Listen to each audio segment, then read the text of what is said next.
na nang gagawin mong pelikula, dapat ng 2016 ay 5. Tapos may TV pa ako na 2. So, hindi talaga kaya. Yung nagsimula sa 5, magiging 4, magiging 3, tapos hanggang 2 lang talaga ako. Lalo na dito sa Bestie na ang tagal namin ginawa. Mula July eh. Correct. July nagsimula na ako nito eh. So, para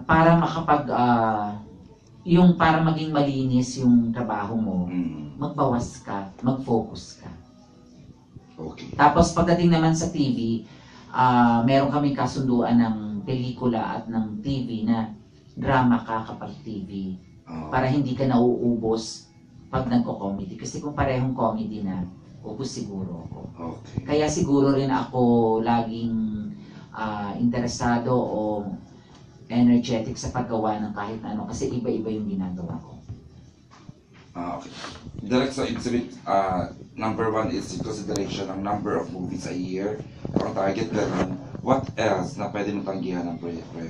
Kung ayaw ko yung artista. May gano'n. Oo. Nangingiti ako. Breaks.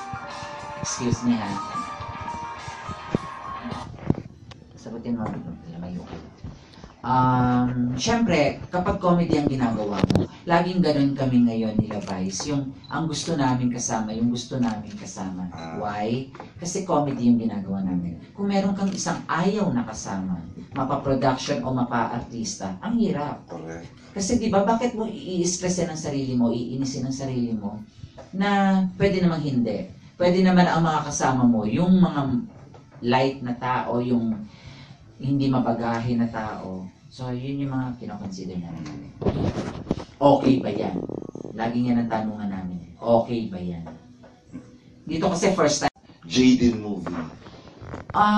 Definitely, mas lamang siguro yung komedya. No? Okay. Siguro may kalahok niya na konting fantasy pa. Dahil yan ang hindi pa natin nakikita sa Jaden. Pero yung pagiging fantasy niya, siguro yung palatable pa rin para malunok ng tao na posible naman eh. Yung hindi totally pantasyang hindi mo na malunok. Okay. Yung ginagawa. Kunyari dito sa pelikula namin, si Vice na marunong naman talaga din ng martial arts, papatayin na. Tapos ang meron lang, ang given lang ay yung bumabaril na nawala na ng bala.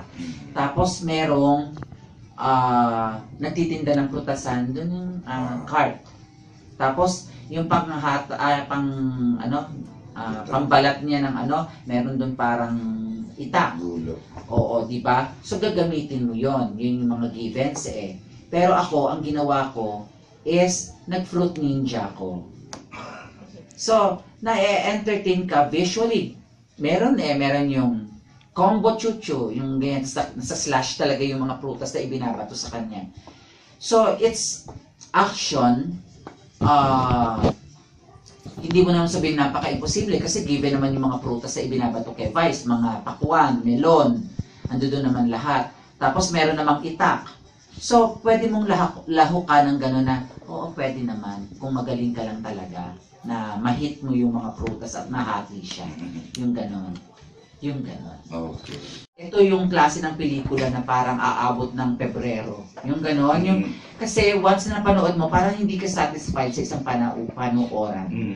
Parang ngayon kasama mo, pamilya mo, parang manonood ako ulit, kasama ko naman barkada ko. Parang iba yung tawanan kapag barkada.